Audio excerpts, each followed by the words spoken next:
Welcome everyone to another edition of Gavin Reshaw Presents here on my channel G. Okay. Wherever you are, I hope you are blessed and you are safe.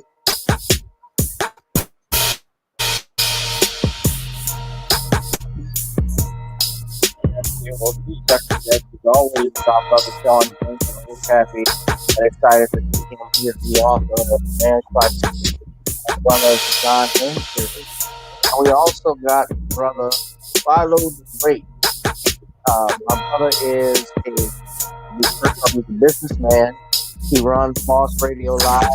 He has a podcast that I think it's called Tennessee Takeover that airs in the morning. Am I right? That's right. That's right. He's loving this beat. Some of y'all don't like this beat, but he actually loves this beat. So he's going to be joining us to talk about his new song, and we'll be able to hear it. You can check out his Facebook page, Phelo The Great, on Facebook to support him. And of course, you all can support Shawn by buying his book, like Eternal Night, on Amazon.com. So you all check that out as well. John Haynes, Man with Nothing to Lose. Shout out to them. Shout out to Aisha. Shout out to Brother Bernard, who's in the chat box right now. So we're going to get started. Oh, there we go. Oh. All right, gentlemen, good to see you all. Like we need a little strip. Glad to be here. Everybody. Likewise.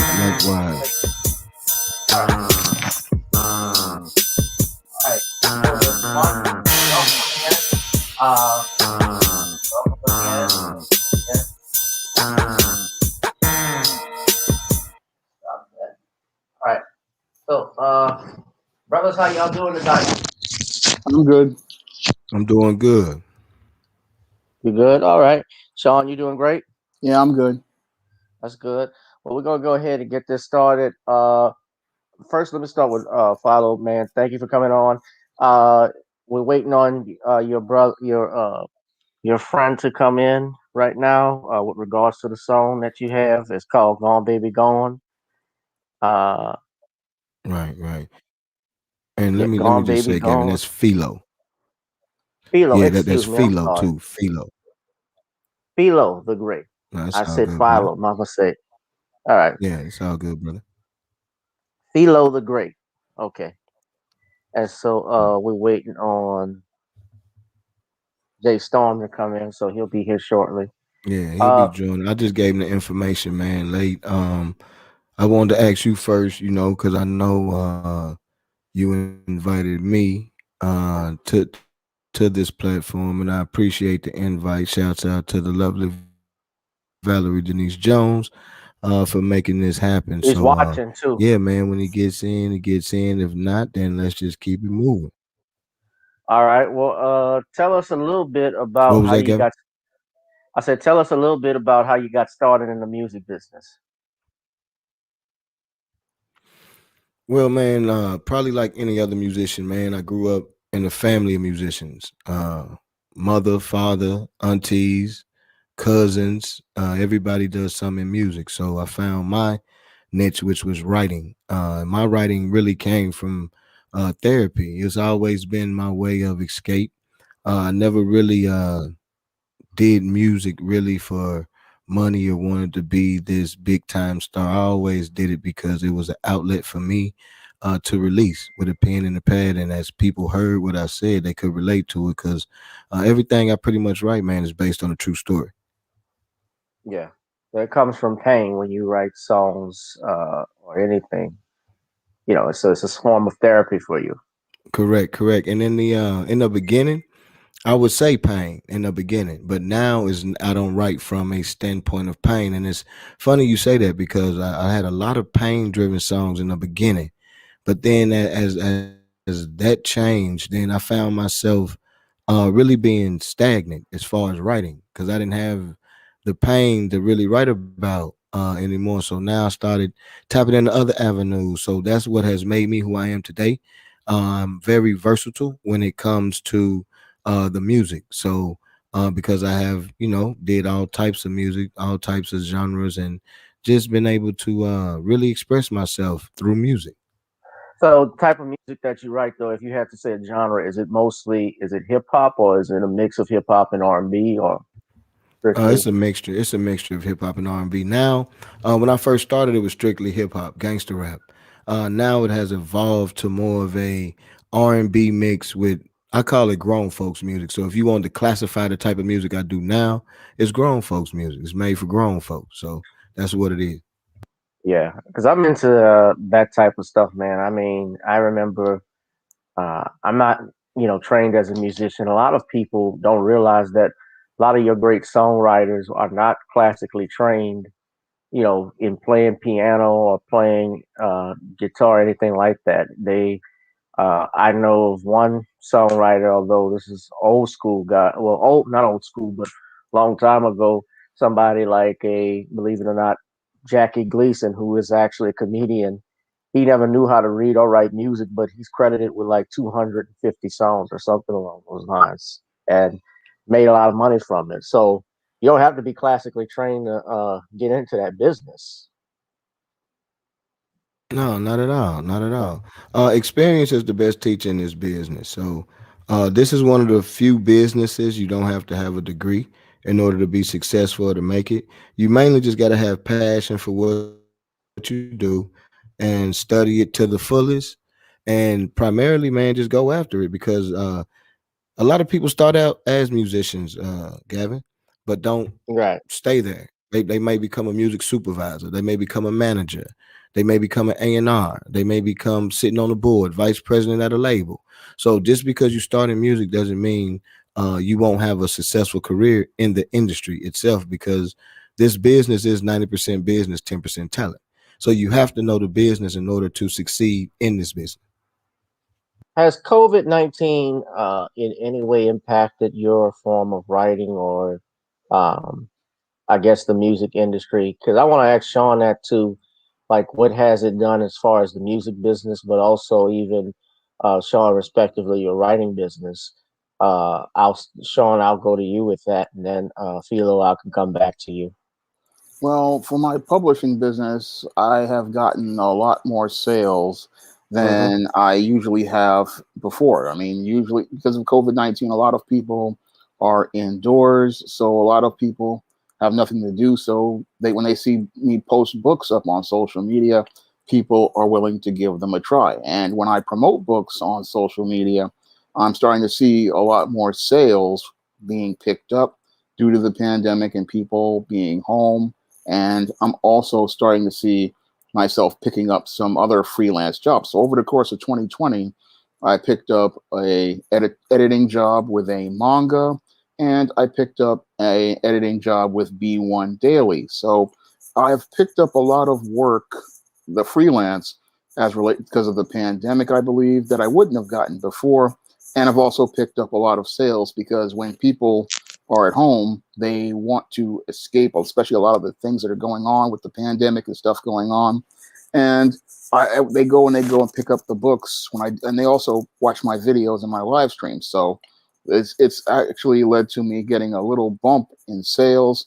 And I think that's, again, something that is a sad, tragic positive for me, but it's just something that's led to the change Right. as related to the business.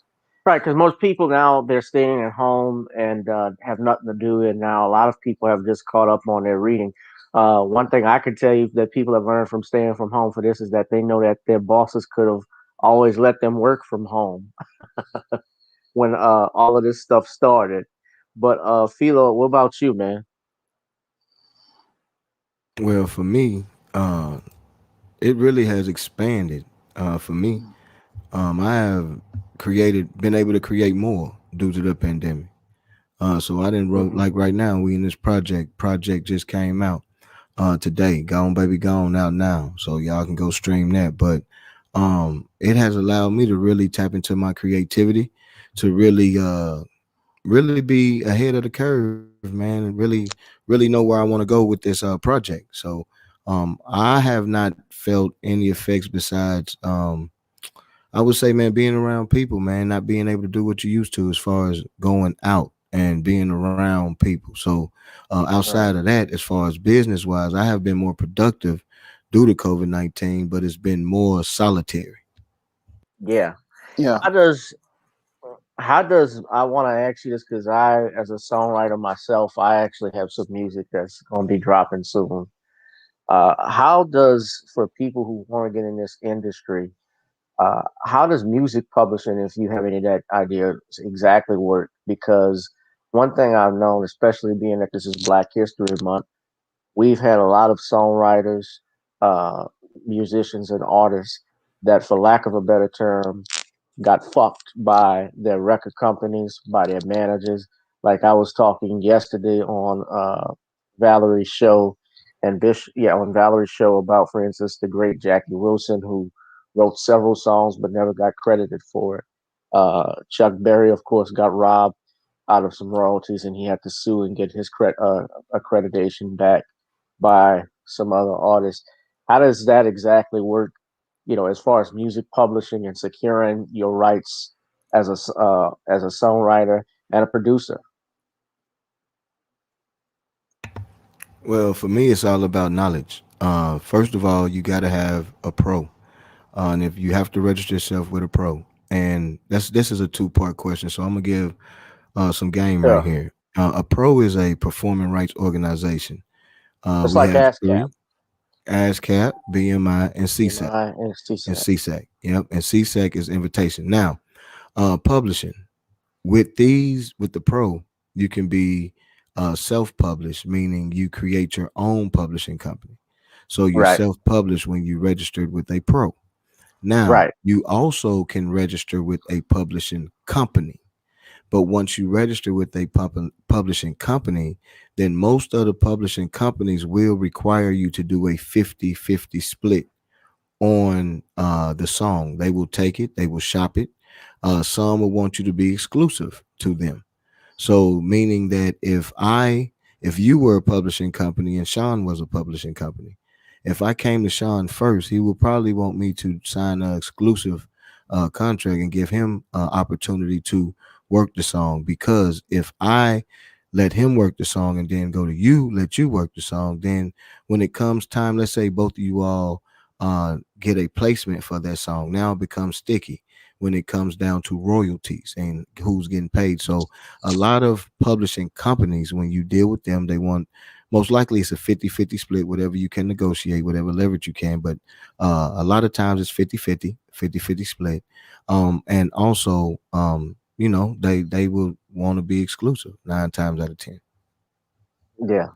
Well, I mean, with some publishing companies, don't they, like, for instance, I believe Sony ATV is the largest music publisher in the world, and that was Michael's Jackson's old publishing company.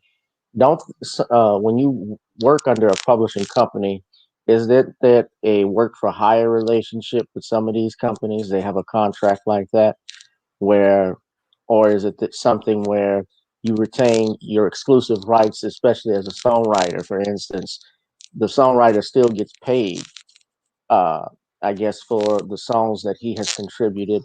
But some people say, I've noticed in some contracts, some people have given those rights away.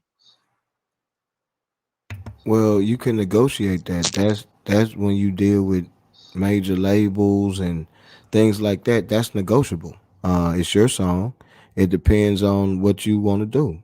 That's why they say know the business and have a lawyer, a legal team to be able to look at it. Because yes, some people have signed bad deals and gave away publishing because they didn't know better. So just learn it. My best advice is to read. Get a book. No low music law book. Get the No Low music law book. I believe the current edition is edition 9. So my Everything you thing is need to know start about that. the music business is another book by a dude named Pessner, I Passman, believe. passman, Passman. passman. Right, Passman. passman. Yeah, Yeah, that's another passman. good one. Yeah. Yeah. Yeah, So y'all it's a need lot to of look at books. that. It's a lot of books out here to read, but those are the books that I recommend that you start with because it gives you everything you need to know and it points you in the right direction so you can try some of the things that you read. Most definitely. Sean, you got any comment on that? Not really as related to. All I know is trade publishing and books, and usually there's just self-publishing, and then there is trade publishing, which Usually, the authors get about 10% off the royalty off the list price, which is not a really good deal. Self publishing is a much better deal for an author as related to Right. books because you're getting at least 33 to 50% off. And if you go out and sell your own books, you get 100% of the royalties on those. So it's a better deal on the self publishing. Plus, you own all the rights. Whereas with the trade publishing, when you own the whole thing is you're giving them license for the print rights, and that's for the print rights in the U.S. And that's something you have to really think about when you read a contract, because sometimes they'll give you these contracts that say all rights, and you can possibly sign all of your rights away, but you really want to make sure that you're only selling American rights, so you can keep your foreign rights, your ebook rights, and your paperback rights and your hardcover rights. You really want to make sure that you're not signing all your rights away on that type of deal, and that you're just signing for one type of deal to make and get the book sold for those specific rights. Yeah, self-publishing is the best way to go, even if there are advantages and disadvantages to it. Obviously, you keep all the money that you earn. Yeah, Mostly, you'll be able to actually do book sales, and you, of course, you got to do all your booking and so forth. And if you work with a company, like for instance, my company was Author House. I remembered I still had to pay Author House for designing a book and for, also if I needed a few books published, you paid for each time that yeah. book was printed and so forth. But you schedule your events. For instance, if I wanted a Barnes and Noble event, I did that. And I remember I sold out all of my books that I had there, which was Katrina for Katrina. So hopefully, this been a long time ago, man. Damn, 10 years, over 10 years. I can't believe it. But yeah, but the best, but the obviously con to that, and everybody, I guess, wants that big book deal with like Stephen King and so forth. But you don't usually get those until you at least strike a particular audience if you're self-publishing. Usually, But you have to get a certain number of sales you to have get to get that. right, but Yeah, you also got to have a. They tell you to get a literary agent and yeah. shopping your books around, and that's been a little difficult because literary agents act just like even Hollywood agents and so forth, and other gatekeepers. You know, and it can take years before you actually get your book shown to, approved or not. They'll put you. You can send it to them, but it may be months before you hear back. So the key is if you wait for somebody else, you're going to be disappointed. So get out there and do it. That's probably the best advice I could say too. Yeah. Uh, yeah. Okay. I see Bernard has joined us. Is brother Jay Stark here yet, Philo? No, no. I guess you would see him if he come in, but like I say, I just invited them because I felt like it would only be right. But like I say, we can keep it moving. Okay. Yeah. Well, I just was wondering if he was coming in. We'll keep it moving in a little bit, and then we'll before the end of the broadcast, we'll play your new song so everybody could check it out. Uh, let's see. Let's bring in brother Bernard. What's up, Bernard? Hey, how you doing, man? How you doing? What's good? What's good, brother? What's going on? How you doing, I'm doing all Bernard? right. How you doing, Sean? I'm Gavin, good. always good to be back, Sean. I'm doing just fine. You this guy earlier. Oh, okay. So you just did an interview with y'all just did an interview together, Philo? Can you hear me? With Philo? Yeah, we can hear you. Yeah, I hear you just King BJ went live earlier today. I was on his platform earlier. Okay. Yeah, that's what's up, man. All right. Well, you back at it Yeah, again. it was pretty good. Yeah. I see Bishop is in the building. Bishop Scott says hi there, everyone. Hello, Bishop. Valerie's here. Farside is here. It's Hey, always a pleasure to see them. I hope Taisha Essex, she was here earlier. She said she had her reminder set. That's a good sister. And actually, it would have been cool to even have her come on to discuss this next topic. We'll go get right into it. And I'm gonna hear every brother's take on this. This House, uh, this House of Representatives Bill 127. I don't know if you all have heard about it recently. I know Bernard has heard about it, but Sean, Philo, I don't know if you've heard of this.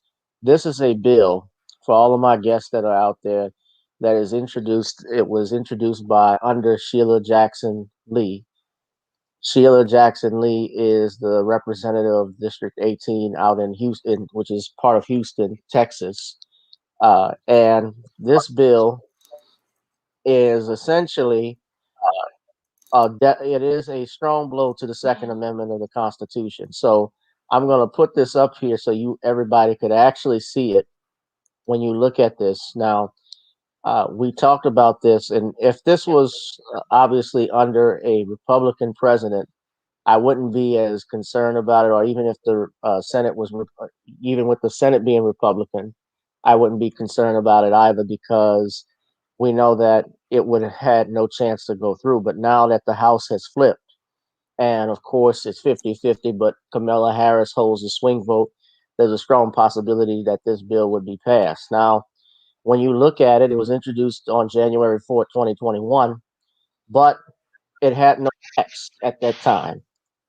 But when you read this, and I talked about it, it's an amendment to Chapter 44 of Title 18 of the United States Code. And it's requiring a license of firearm and ammunition possession and registration of said firearms. So this is creating a national registry for your firearms and required information. You have to give the make, model, and serial number of the firearm, the identity of the owner, the date the firearm was acquired by the owner, and when the firearm is or will be stored. Honestly, I can't even tell you the date I bought my first gun. So I don't. Good luck with them finding that out. You have to give notice specifying the identity of any person whom, at any period of time during which the firearm will belong to. But that other part of that is that you need a license. You have to be 21 years of age, and after applying for the license, undergo a criminal background check, which is something they do. But you also have to do a psychiatric evaluation or psychological evaluation. And an evaluation cannot indicate that you're unsuited to possess a firearm. So if you are a person that has suffered from depression or bipolar disorder or anything of that nature, if you have a history of being in a medical facility, it's likely that you will not be able to be issued a license. You have to demonstrate that you will have an insurance policy issued under subsection D. That's a new one. So there's insurance that's tacked to this. By the way, when you apply for a license, just like a fishing license or a driver's license, it's not free. That's something that you have to get to the that obviously goes to the state. The other thing here they're talking about, if you have a military style weapon license, you have to apply for that. You have to complete a training course. You have to have a you have to demonstrate safety and storage of the weapon. That includes 24 hours of training and live fire training. Who does 24 hours of training and live fire training? You still do a psychological evaluation. This is the denial part.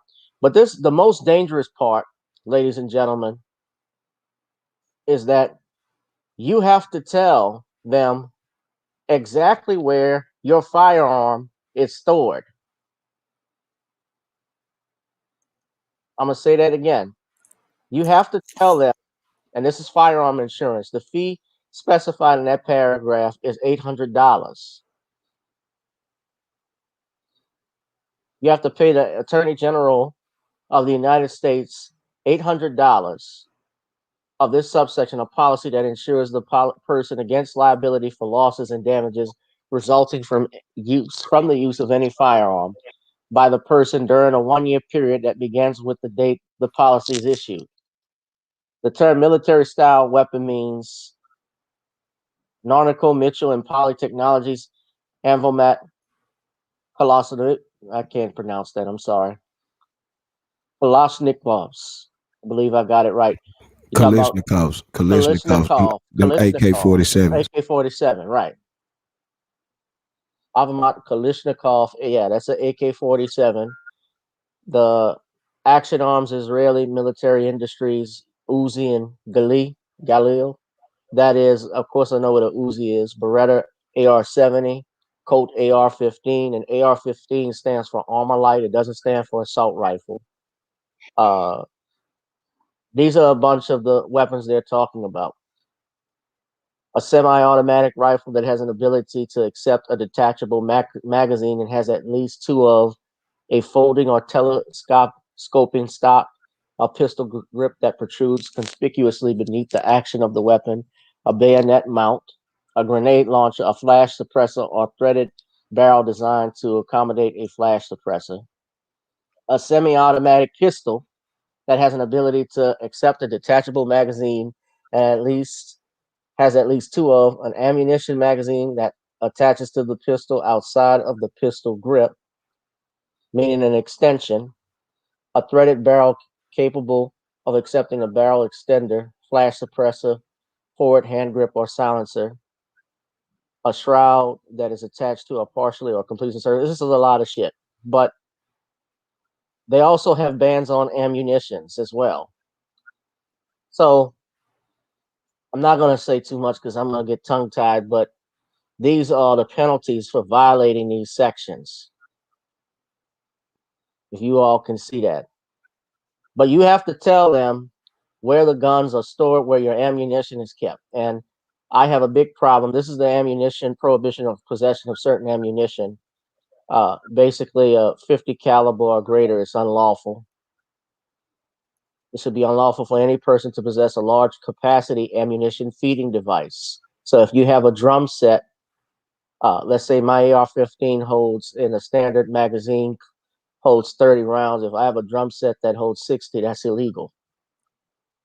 So this is, and this was, the Democrats that introduced this. Now, again, I said if this were a Republican Senate or a Republican Congress, I would laugh at it because it had no chance. But given what Biden has said, what we have talked about in the past with regards to his policies, you go on his website, he talks about gun control extensively and staying similar to this. It gives me cause to pause. So, Shawn, I'll go with you, then Bernard, and then Phelo. You can go ahead. Well, this sounds like a really, really terrible law, and it really, I think it skirts on some constitutional issues.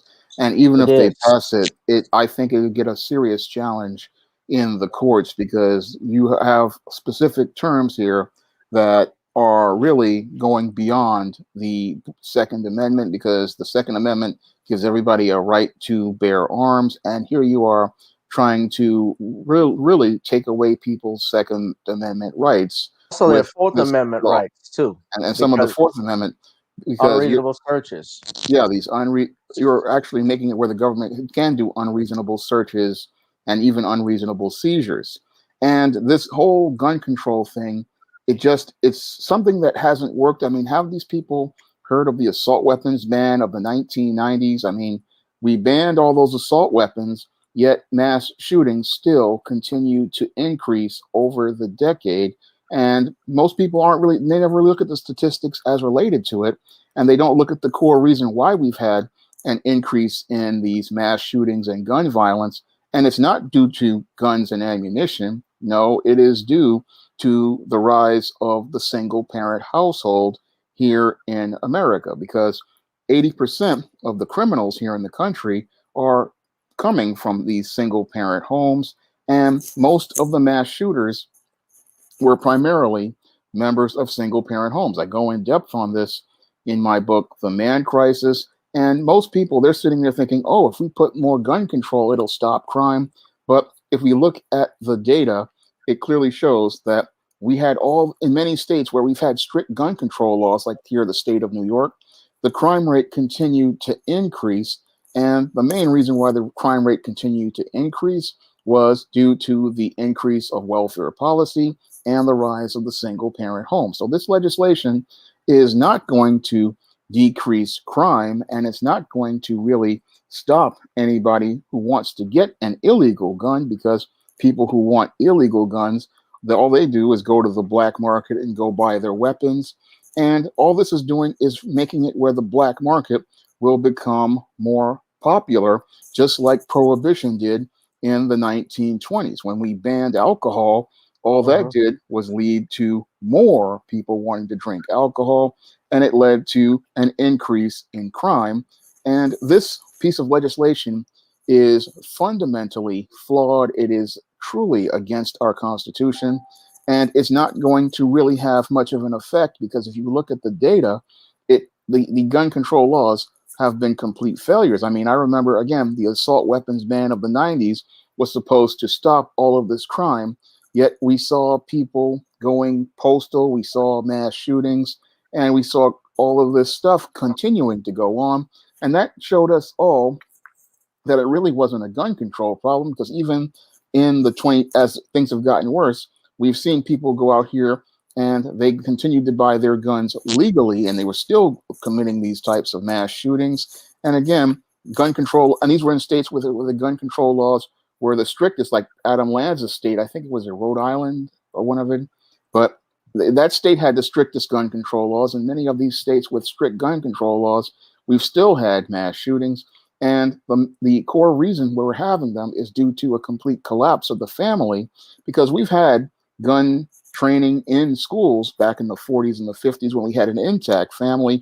And we didn't need gun control laws because we had a functional family unit. And because we had a functional family unit, people Right. owned guns and they didn't want to go out here to hurt people. But once we started to destroy the family unit in the 60s and the 70s, that's when we started to see an increase in gun violence. That's when we started to see an increase in people killing their families and mass shootings. And we want to try to make legislation. These leftists want to make legislation to try to control guns, but it's their policies that destroyed the family that created all of the violence and all of the crime. And they don't want to go out here and deal with those policies they created that created the violence because to deal with those problems, those issues means having to take a look at their policies and realize where they went wrong. Most definitely. Bernard. Well, it's mighty funny you were saying this because I had sent this to one of my, I showed this to one of my friends earlier, and I was talking to her, and she was like, the $800, they just want to get money out of you, right? Yeah. But if I'm able to know where your gun is, right? That don't just mean that a cop or a government official know. That means that somebody on the street might know. You know, that's the more pressing part you got to worry about. Right. Now, on Sean's point, New York, L.A., Chicago, Washington D.C. D.C., and one other state. Yeah, but it's one other state. I think it might be Detroit, Michigan. I'm not sure. I can't remember. Anyway, most of these big cities that have the toughest gun control laws also had the most violent crime as well. Right. It's just correlation with the welfare policy talking about. But if I'm a person in a big city that's already a criminal, and I know that the citizens 9 times out of 10 they want to follow the law and do what they're supposed to do. It's easier for me to rob you on the street than it is in your home. So that's why you have all those robberies happen in those areas. I know under um, coronavirus protocols in New York, Sean, and you can correct me if I'm wrong, the homicide rate in New York has went up over 130% plus more. I'm going Uh, 130% because I can't remember how big it's got. It's it bigger than has that really actually. It's probably about it has gone up over Bigger than that. 110% or so exponentially. We've had 400 homicides here in New York. And again, strictest gun control laws, yet the violence has just exploded over the course of last year. Right. and the man crisis is no man crisis in it. And let me say one other thing. This also goes to what I was telling you last time, a fascist communist state, because one thing the Nazis did is they wanted to disarm citizens. They're coming back to it. Right. Remember, they always say if history repeats itself, they're coming back to it. They want to Mm. disarm you. And they're doing it under the guise of hate speech. I just, this woman Green on committee today they voted to remove her on committees. Yeah, you're It talking about shouldn't be the Maureen. it shouldn't be yeah, but it shouldn't be the power of Congress to do that. It should be by the votes in your district. But like I telling people, Green Trump's populist agenda, this isn't about them. This is about stifling anybody who has dissent against them. Just today, Biden just announced his foreign policy was to include the LGBTQ foreign policy around the world. They're really Right. Well, getting out of control. That's going to alienate a lot of our Middle Eastern allies. It's also going to alienate many of our other allies. that's Marjorie Taylor Greene who was Yeah, man, removed. Bernard. it's That's who you getting talk to the about. point. Right. Well, I mean, they approved Yeah, Pete Martin Buttigieg. Taylor Green. Right. Pete Buttigieg was just recently appointed as the first out LGBTQ member of a presidential cabinet. My whole thing is why is that, why was that even an event? I remember when Obama was president, I remember when the United States Embassy had the LGBT rainbow flags on the actual embassy, which I thought always which I know always violated protocol because the only flags that are supposed to be shown are the American flag if it's an embassy, because that's the symbol of a nation. The LGBTQ community, are you saying they're a nation? When you replace that or put that under the United States flag, and of course when he had the White House in rainbow colors, yeah, I think the Muslim community, especially if you go to Saudi Arabia or you go to Yemen or any other country, they certainly have issues with that. That's not something to prove. But Philo, your thoughts on the bill? Well, first off, let me say Sean made a great point with the removal of fathers in single parent households. Then Bernard made a good point when he addressed the big cities with their gun issues. Now, one thing I wanted to bring to this conversation is mental health.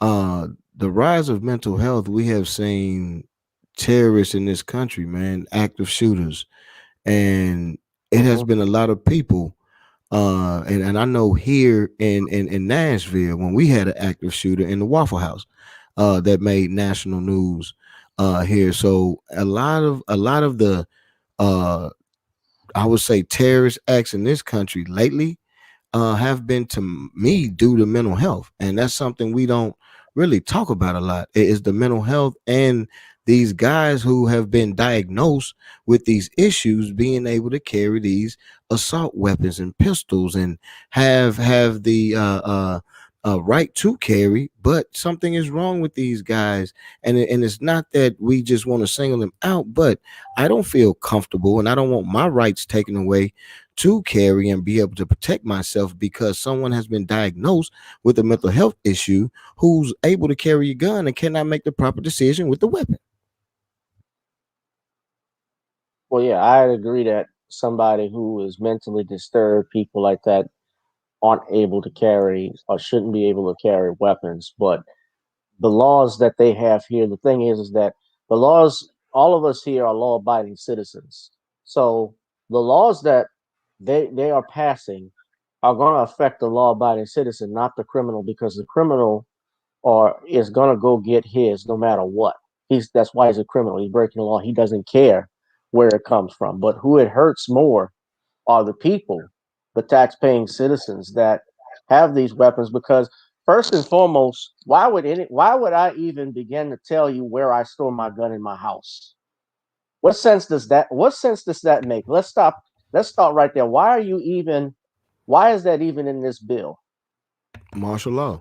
Martial law is Well, easy. If I invoke martial law and I come after all the registered gun owners first, and I know exactly where their guns are, I can take their power away from them. They can't yeah. defend themselves. Now you just there, and we got all the weaponry, we got all the guns, meaning the military that they're going to send on foot to violate your rights. So I think martial law is why they want to know where you carry your weapon, who's Sure. registered to carry, and so when they invoke it, they already know who to come to first. Well, most definitely. That's why they, of course, that's why they're doing it. My point was is that what food? There's not a person that would tell you number one why where I store my gun. When you make laws like this, and what you brought up, Philo, with regards to martial law, back in the 70s when Ferdinand Marcos became the dictator of the Philippines, he gave a mandate that all the citizens of the Philippines turn in their firearms within 48 hours or else they'd be met with death. Now, why did this dictator want to implement a mandate like that? Well, he knew that if people were disarmed, then they were not going to have a chance to revolt and fight back. When we talk about crime, even in Australia, where they have an assault weapons ban and they took all of the guns, there was a rise in burglaries. There was a rise in armed robberies and rapes and so forth because they knew that people who followed the law, they knew what homes to hit. They knew that people were going to be disarmed because they implemented this ban, and law-abiding citizens are the ones that are going to follow it. So when I see stuff like this, and I know Shawn made a point, well, it would have a great chance of being dissolved in court. I can tell you as a lawyer, courts aren't always a guarantee. And of course, they take a lot of money. It takes a lot of money to litigate. You're talking about going up against the United States, who has an unlimited resources to their, available to them. They can tie up this thing in litigation for months and years. The Supreme Court has already said in the case of District of Columbia versus Heller that is the Second Amendment is a fundamental right that can't be infringed. But they also left open a caveat, unfortunately, where they said it doesn't say what type of guns you should have either. So they opened the door essentially with that case and that decision to now say what you see with Sheila Jackson Lee's bill, and I don't think she wrote that, honestly. They have people that write those, but it's her name is tied to it. Um, they actually now have a caveat as a result of that decision. They gave them a caveat to put these type of regulations in place, and the only thing I can say that can happen and the American people can do when we see stuff like this is to let your congresspersons know about this, stating that if you're going to pass this and go along with this, you will not get reelected. We got to stop reelecting the same people over and over again like it's a damn dynasty. I'm tired of it. Sheila Jackson Lee keeps getting in office. Maxine Waters keeps getting in. John Lewis kept getting in. His when he passed away, his successor, she got in office, beating Angela Stanton King. Same thing with Elijah Cummings. Do people do research instead of just going by the name of the person? Like we keep reelecting the same people over and over again, but you keep getting the same results. You're not Well, getting any development, most people vote straight down that Democratic ticket. They don't think right? critically about their Let candidates. me say something. Let me say something to Shawn. As a matter of fact, Shawn, you know something? You're in New York, right? Yeah, You got a woman that's real dangerous out there, named Ocasio Cortez. She's feeling some of that nonsense too, because she said that she was at the Capitol. Now reports are saying she wasn't there. Me Yeah, personally, I don't think she was there, but also I look at it as a false flag. But she's trying to get into that Me to get some sympathetic points. Look, girl, you were not in trouble. Nothing. It was a stage show. Nothing happened to you. Stop fronting off. She trying to do like a Jussie Smollett type of thing. She just trying to do it in the Capitol. So when these people keep yelling white supremacists, terrorists, I'm afraid for my life. They trying to pass a law on the public, and AOC is gonna try to do it. She is young. Well, she's not intelligent, but she's young. She's a puppet, and she's gonna do anything they want her to do. yeah. yeah, but you see, people, Bernard, here's the thing when we talk about voting down a ticket, she got reelected. People didn't care about, her politics and how, ridiculous they were, the things that she said. I remember when we were talking about reparations, and she mentioned the fact that, well, Hispanic people can be black. This could be a black person. I have Jewish ancestry. I'm like, okay, whatever. What did that have to do with us? And so, like Shawn said, that's his representative. He doesn't like her and thinks, I've said it before. I think the woman is an idiot. But this was a story that was trending for everybody knows. AOC supporters are flooding the AOC Lied hashtag with pet pictures. People, she tried to also, she did a 90-minute video on Instagram talking about this from what you said, Bernard, but she also stated that she made a point to talk about herself being a sexual assault victim. And that was So, proven to be a lie. well, I didn't watch the video, number Yeah. one. I didn't want to waste my time with it. And honestly, I don't like talking about stuff that I don't know too much about. But Bernard, you brought this up, and I'm just looking that this was trending, and even some people were saying that Jesse Smollett's story was more believable than hers.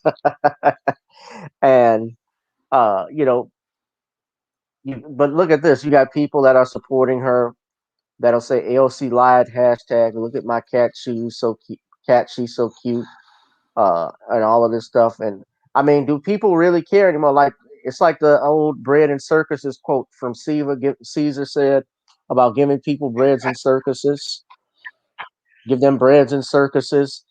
And I think that's all what people care about. We saw it at the inauguration. Like Michelle, she looks so good with her Gucci and all of this stuff, and hair, beautiful suit, work it. Like, what does that have? But at the end of the day, these are the same people that will disrespect you by saying that you don't deserve reparations or you don't deserve tangibles.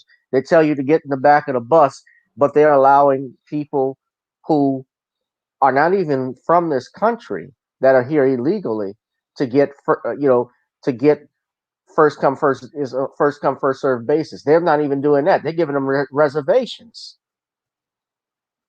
and but people don't care.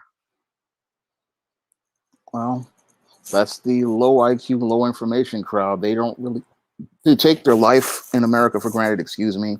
They take everything that they get in America for granted, and they don't really appreciate this country. You have a lot of people out here, they just don't appreciate what this country has to offer them, and they're willing to just, they just don't appreciate it, and they don't see the value in it, and they just go, I'll just keep voting for these blue guys because the media told me to vote for these guys, not understanding these are the same people who are not even in your acting in your best interests and don't even care about you at all.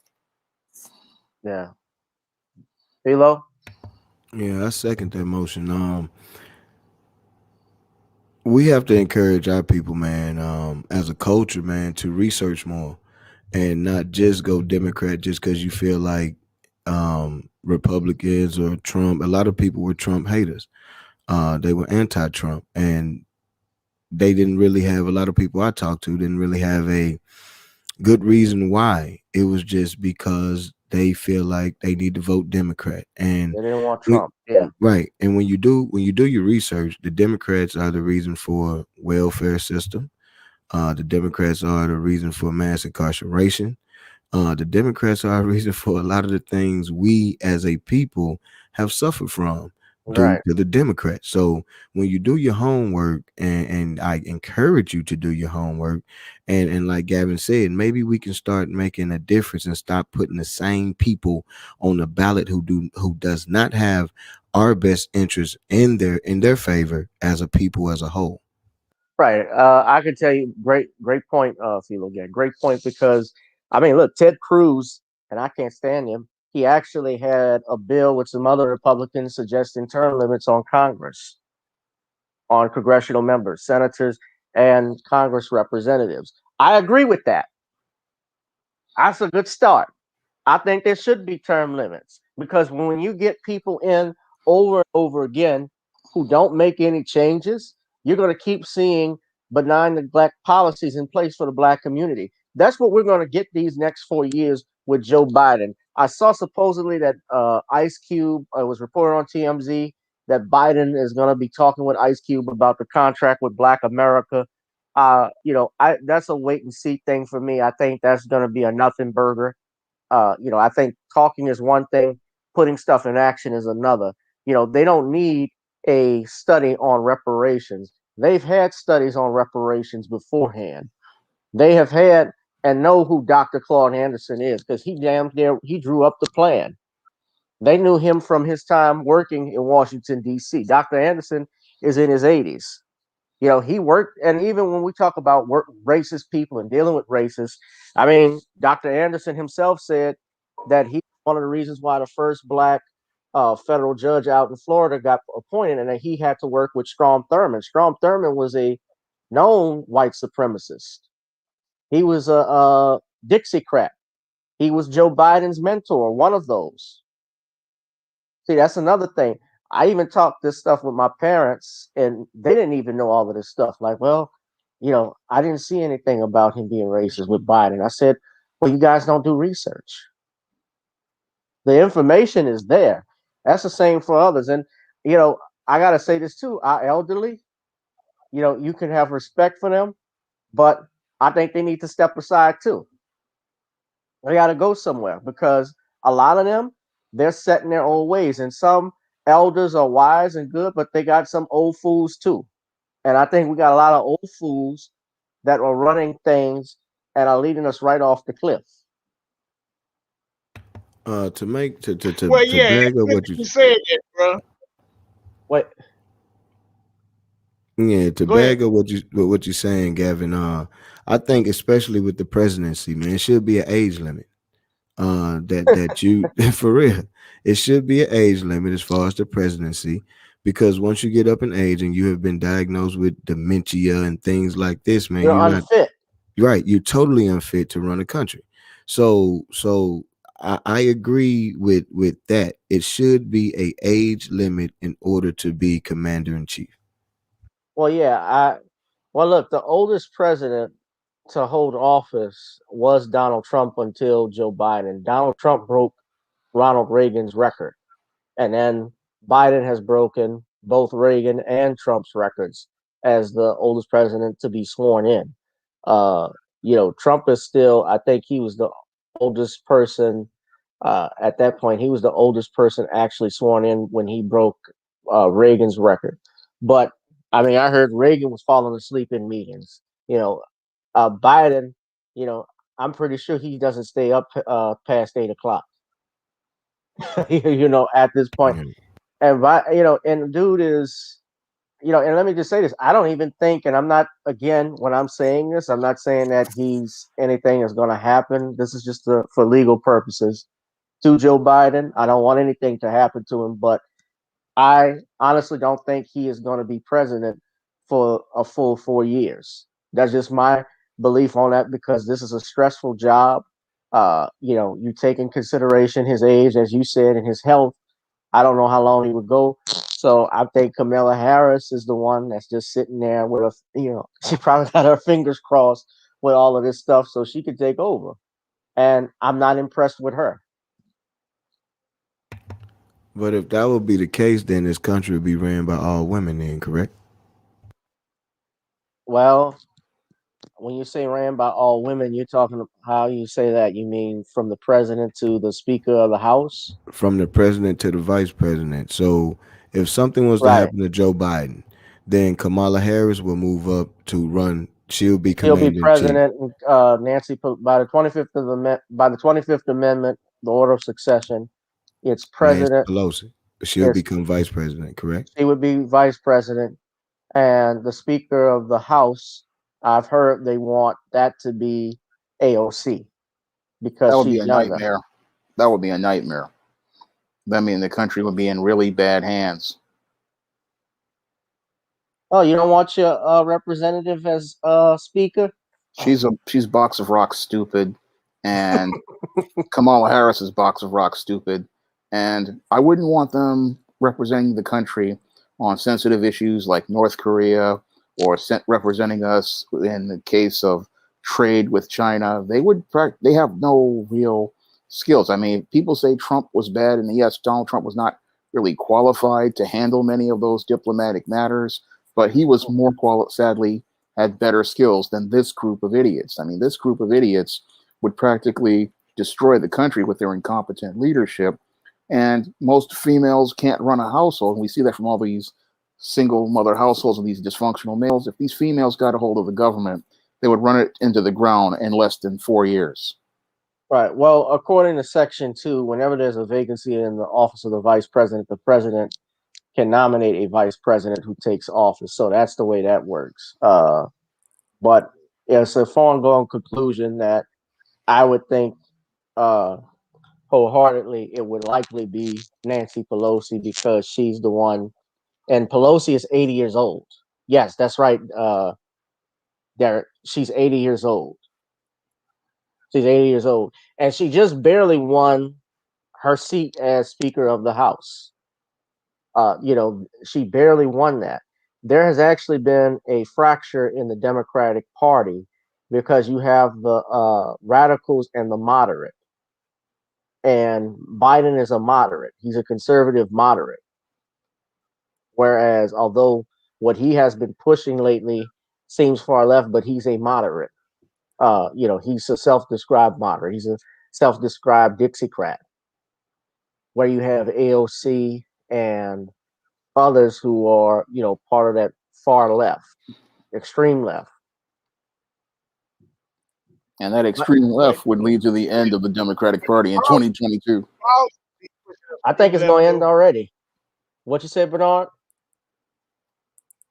Is he pushing extreme left though? Well, he's pushing. We are being pushed further into a one world order. We're being pushed into. I know Shawn doesn't believe in that, but I from stuff that I have researched, and when you look at the laws that are being passed and pushed, like for instance, if you look up Agenda 21 by the United Nations, just listening to that and what they've tried to do. Like for instance, with the Paris Treaty, when they talked about Trump being against Paris, the pulling the United States out of the Paris Treaty, the president has powers to do that. He is the sole diplomat in regards to treaties according to the Constitution, and that's something that's guided under the United Nations. The United States does not follow the United Nations Charter. It follows the Constitution of the United States, although it's supposed to do that. That's the law of the land. And when you have things like that in these organizations and groups that are trying to subs, you know, uh, to usurp those powers, then you're gonna get, you're moving us further and further away into this tyrannical government, and tyrannical forces have taken over. Now we're not there. I think most people right now, Shawn, you talked about the death of the Democratic Party in 2022. I think it's already happened. The wheels have been set in motion. I think it's happening now.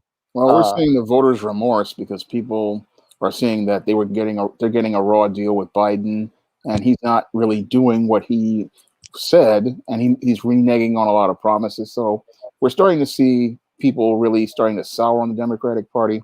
But this happened back in 1994. Not 93, where Bill Clinton came in office and he started having those scandals like Whitewater, and this led to the complete collapse of the Democrats in 1994. And I see the exact same thing happening, especially with a lot of the state houses in crisis, with scandals like we have here with Governor Cuomo and the COVID patients, Gavin Newsom, Gretchen Whitmer. I see a major landslide getting ready to come, and I see a bloodbath getting ready to happen because Democrats have really overplayed their hand, and they really overestimated this pandemic. I mean, they tried to use the pandemic to get in, but the whole thing is they're just so disjointed and disorganized that they are not really showing any sort of leadership, and they're not really setting a good direction to help the average American man on the street. Everything's always been about the alphabet people, but not about Joe and Jane, who are on Main Street, who run 60% of the small businesses and drive this economy in this country. Answer Donald's question. He asked, he wanted to know if Shawn knew anything. What do we know about the Paris Treaty? If you go to Shawn, I don't know if you know anything about it, but if you go to the UN's website, United Nations Climate Change, the Paris Agreement essentially from what they described, it's a legally binding international treaty on climate change. So that's what it was about. And the United States under Barack Obama, they had entered into that in 2016 because what was adopted back in December of 2015 and November of 2016 it was accepted. And one of the things that Trump did, he immediately pulled the United States out of it. Uh, you see in this thing also with regards to the pipelines, like the that issue with regards to the pipeline. Biden, of course, has stopped it. And people, I've seen videos of people complaining about that because they lost jobs. The Yellowstone, the Keystone Pipeline. People are complaining about that here in Louisiana. They're also complaining about it too because of his embargo on the oil industries. Talking about stopping producing oil. Well, I hope you have another way to get energy. I'm fine with developing new ways for energy, but you're stopping people from work. And keep in mind, people were not working during this pandemic. We were shut down for months. So now when they start to get back to work and you shut stuff down again, you're putting more seeds in of dissension. So it's like what I'm saying with Shawn, this the deed is done Yeah, right now. they've The deed, alienated a lot of the people out here. I mean, because they're so caught up in their ideals, they just don't see the real people, and they don't see the real people getting ready to vote them out of office. And sadly, if they keep pushing, we may see yet another insurrection. And they don't understand how hot people are out here. right. So when Well, yeah, and you know something else that's very interesting. If you realize the voters, the people who voted for Trump this time were the working class, not Wall Street, the working class.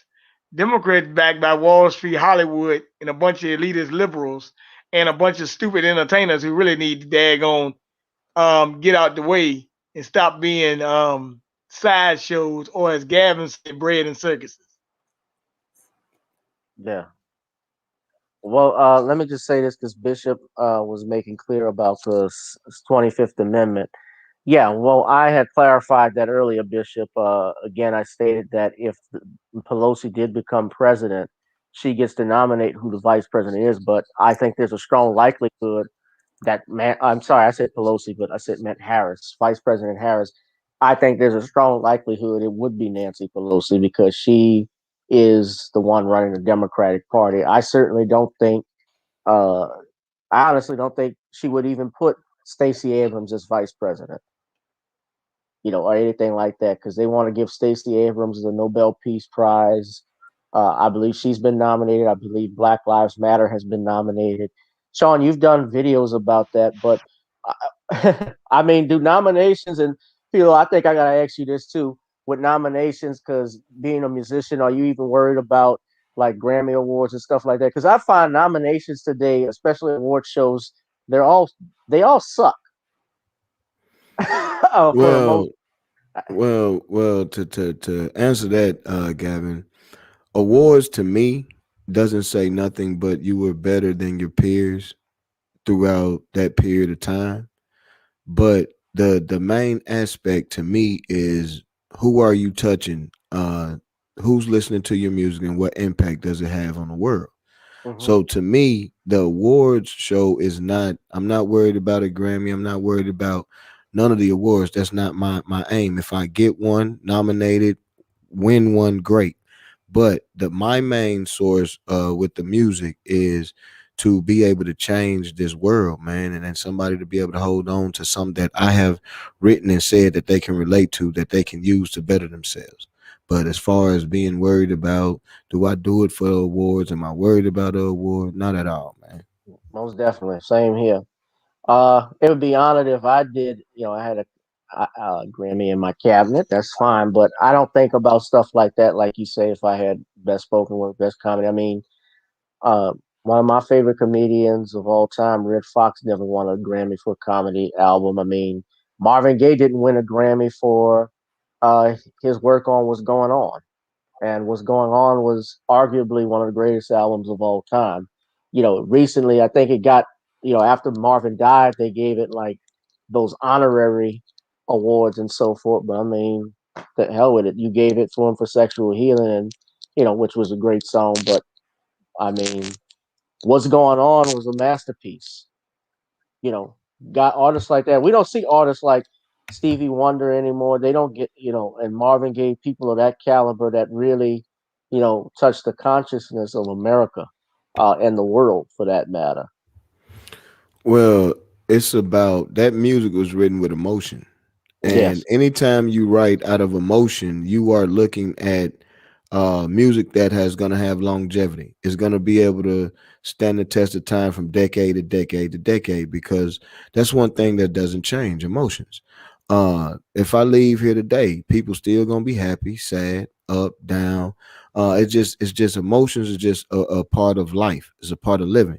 So when you write out of emotions and you able to be in tune with your emotions and be able to express that with the world, then you tend to have a real fan base. You tend to have an organic fan base, and you tend to be an imprint in the industry because you're writing with emotion and your songs stand the test of time.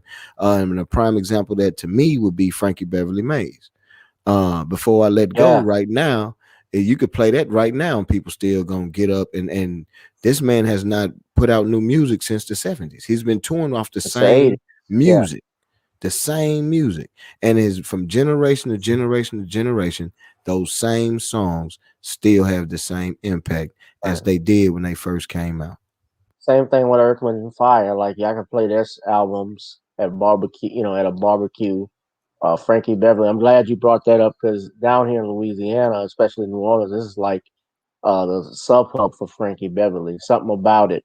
I remember when he actually came to Baton Rouge, and my family went. We all got up. When songs like "Before I Let Go" and "Happy Feelings." So those are classics, man. And those guys. Charlie Wilson, though, he's lucky and blessed Mhm. that he has found success as a solo artist. After the Gap Band. Uh, you know, but I remember and listen to their music. I mean, that comes on all the time on WYLD here in New Orleans. Shout out to my New Orleans family who knows about Saturday mornings cleaning up. We didn't clean up to Gladys. We cleaned up to Frankie and Earth, Wind, and Fire Mhm. and the Gap Band. Yeah. Uh, Bishop said, "If you don't know me, know we by now." Yeah, if you don't know me by now, He you'll never, said, never know me. "No." He said, "We." Oh, okay, I think he meant with me. Yeah, that's Harold Melvin in the Blue Notes. Yeah, with Teddy Correct. Pendergrass. Correct. Correct. Come on, y'all. Hmm. Yeah, brother. But yeah, but getting back, Sean, did you have to leave right now? Yeah, I have to get up early tomorrow, so I can't really stay for the rest of the show. I'd love to stay for the rest of the show, but I have another engagement tomorrow morning. Well, Sean, before you go though, maybe if we could just for a few minutes, if you could play the song "Phelo" for us to all hear. Everybody, check out our brother's new song. Uh, what's the title of it again? It's Uh, the called title, the title of it is "Gone, Baby, Gone," yeah, yeah. and Why don't I could give you a little sample of it, man. I won't play too much of it. It is okay. out now on all streaming platforms, and have to let me know, man, if you can hear it pretty good. Here we go, man.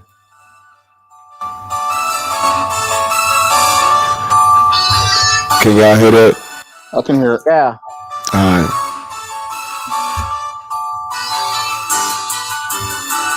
There she go. There she go. There she go. I say I'm proud of you, mama.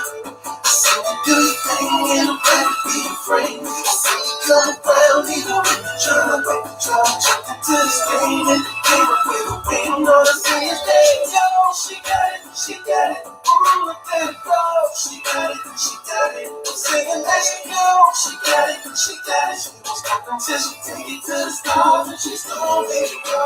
Yo, girl, it's your world, I'm just getting doing big things, capturing dreams, sky's the limit, far from timid, educated, handling business, making reference to a bad chick, she fans the description. Listen, she aims at excellence and even ambitious. Every time you see her, it looks like you just left the beautician. Passion exquisite, many men ask for them pictures. No time, they don't know how they come up short like niggas. Fingers and toes, like college attitude, rock solid. Got it high, I can fight it. No plan, she got it, independent. For every woman she's representing, cause someday she might be a single or politician. Pharmacist of position, president of musician. You got the potential to be whatever is your decision. Follow your vision, no matter what, accomplish the mission. Go get it, don't be the one being wishing you had to get it. Proudly, you know, I said we do your thing and I'm glad to be your friend. I said we could have proudly, I said proudly. All right, I appreciate that, man. I'll just give y'all a little taste of it, being that All right. we right here in the show, man. But it is out now. That is Gone Baby Gone, available on all streaming platforms. It did come out today, chapter 1. All right. Chapter 1. So there's gonna be a chapter 2. Indeed, chapter 2 will be released February the 7th, and then so on and so on. We're gonna have like 5 chapters, but the actual project will be available in the second quarter, and it is entitled "Based on a True Story: The Book of Phelo, Breakups to Make Up, Long Distance Relationships." So y'all stay on the lookout for that in the second quarter. But we rolling it out in chapters right now. So the next chapter will be available February 7th. But right now, go get that Gone Baby Gone. All right. Get gone, baby, gone. Y'all support my brother, Phelo the Great. Appreciate it. Check out his Facebook page. Check out Boss Radio Live. Boss Radio Live. What time does the show come on out in Tennessee, brother? All right, so we can find me, Boss Radio Live, Tennessee Takeover, every Tuesday. On Tuesdays, 4 p.m. Eastern Time, 3 p.m. Central, and 1 p.m. Pacific Standard Time. All right, y'all check that out. Y'all support my brother. Y'all check out his Facebook page too. He has it right there, Phelo the Great, uh, where you can follow him and get more information. But support his song. I'm gonna go get it right now from iTunes. Everybody needs to go get it. Gone, baby, gone. And I will have myself. I will have some music too dropping where you all can check it out. I think sometime this month it'll be released. So I'm excited and can't wait to share that with everybody else too. So it's a privilege. It's a pleasure to have a fellow musician and artist come on where we could talk about music and also life and other things. So shout out to Valerie Denise Jones for making this possible. Valerie, if you're still watching, thank you very Indeed. much. Salute. Bishop Scott Bernard coming on. Yep. Bernard, thank you for Yeah, coming on. Shawn, thank you for coming on. Yes, sir. Did anybody thank want to you have any for final having me. comments? Oh man, I really appreciate it, Yeah. Gavin. I appreciate the platform. Appreciate you, King BJ, for the platform. Sean, nice meeting you, brother. Nice meeting Hopefully you. we can talk more. Dope platform, man. Y'all just follow me, man, on all social media sites, man. At Phelo the Great, PH like phone, ELOTHEGREAT. And man, go get that. Support me, man. Anything y'all got going on, man, I follow back. So hey, y'all come over to my platform and let me play host to y'all too sometimes. So Oh, let's that's get a it. no doubt. We're gonna do that. Bernard, you had something you want to say, and then Sean, I'll let you have the last word. Yeah, Gavin. I just wanted to say that hey man, 2021, Survival of the Fittest. Sean, you got that book called The Man Crisis. Yeah. Um, and look, you got a lot of people need it. Hey, look, it's an unmanly crisis going on right now. So everybody, we gotta get copy of that man crisis. or you gotta start reading some books and you gotta start getting some historical perspective. Because you don't know history right now, you are doomed. And this is the it. So you better shape up fast. They full throttle. Sean? Yeah, my book, The Man Crisis, that I've been talking about throughout the show, is available on Kindle and in paperback on Amazon.com, and I'm going to leave a link to it in the chat. And I have two new books coming out as part of the SJS Direct 2021 catalog. John Haynes' Taking Care of Business, which will be available in paperback and Kindle on March 20th, and you can get a copy of that book by clicking the link in the chat. And I also have Isis: Revenge of the Cyber Goddess, which will be available on April 20th, and you can put in a pre-order for that book as well. And all of those books will be available for the 2021 catalog.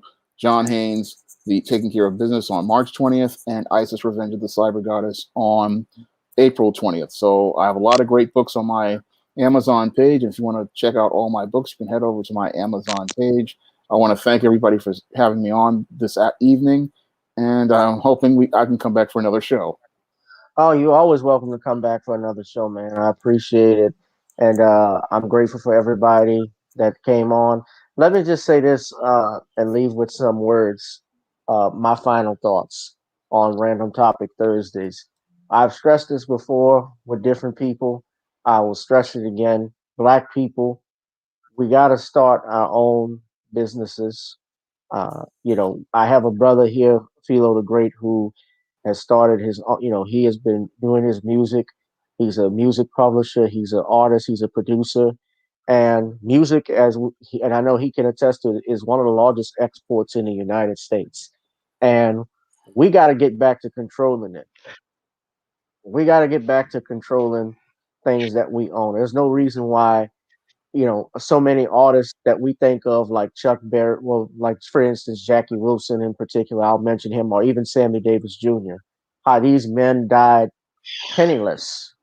I mean, Jackie Wilson didn't even have a gravestone that was put over to mark his final resting place.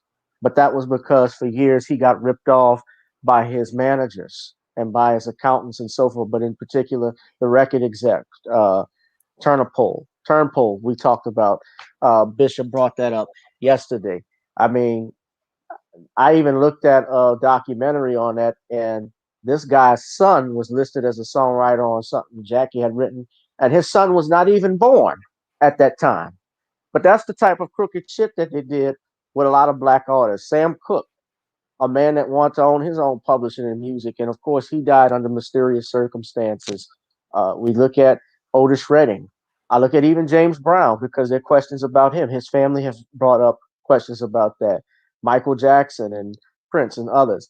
You know, it's important that we own stuff like that and we support each other and protect each other, especially when we're talking about these mysterious deaths and circumstances. We got to stand strong. We got to also support businesses like Brother Shawn James with his books. Support buying my books on Amazon. This is a man that Sean has published over 75 books or more. And he keeps doing it over and over again. He's pushing his stuff on YouTube. Every day I see a video. Every day he does a video, he has a trailer for one of his books that are available. Of course, I was surprised when I saw his Facebook post because Sean was cursing about the Golden Globes, and Sean rarely curses or swears when I look at his Facebook post. But he speaks from the heart. And then when I got Bernard here, who he's a man that does his research, and he is always plugging and supporting my stuff. Even when he comes on my channel, he may drop something to me and some others. He always thanks me. He always invites me to come on, and he's very informative about a lot of things. So it's important to support this platform so that we can continue to see it grow. You see the Cash App and the PayPal at the bottom. Gavin.grich1@gmail.com is my email. If you would like to see more shows or new shows and ideas that I can do, you can email me. I do ask if you would please give a donation to the Cash App or to the PayPal if you would like to see some of those things so that we can keep this thing moving because we're not doing this for free. I mean, we're doing this for free, excuse me, but we're doing this also for knowledge. It's not just about the money, it's about knowledge. It's about providing stuff out to you because we don't get to see four brothers on a channel talk about what's really going on. That's stuff that don't happen anymore. You're not gonna see it on mainstream media. Uh there's no black late night talk shows anymore. There's no news channels anymore. All of that doesn't exist. So you want news, you get it here. This is New Black Media. This is channel G Boot 2786. I am G Boot 2786. I am New Black Media. I am Gavin Reshaw with Gavin Reshaw Presents. This is my channel, my show. And I thank you all for coming on tonight. I thank my panelists and I thank you all that tuned in and those that have contributed to Cash App or in any way, shape, or form. I will see you all in the next one. Got a special announcement. I'm gonna say it right here. This coming Tuesday, we have a special guest. He's coming back on the show, Mr. Tom Mesereau. Tom Mesereau, the attorney for Michael Jackson and Bill Cosby. He is coming on Tuesday. You don't want to miss that. And Thursday, I'm gonna have another special guest for you all. Y'all don't want to miss that too. This sister is an author, and I will give some more announcements on her later on. But you guys be safe, be blessed. I will see you all in the next one. I'm sorry, her name is Carla Davis Lester.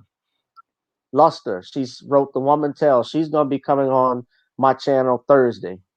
So I just got the email notification. So we're moving forward. So I want to thank you all for coming and tuning in.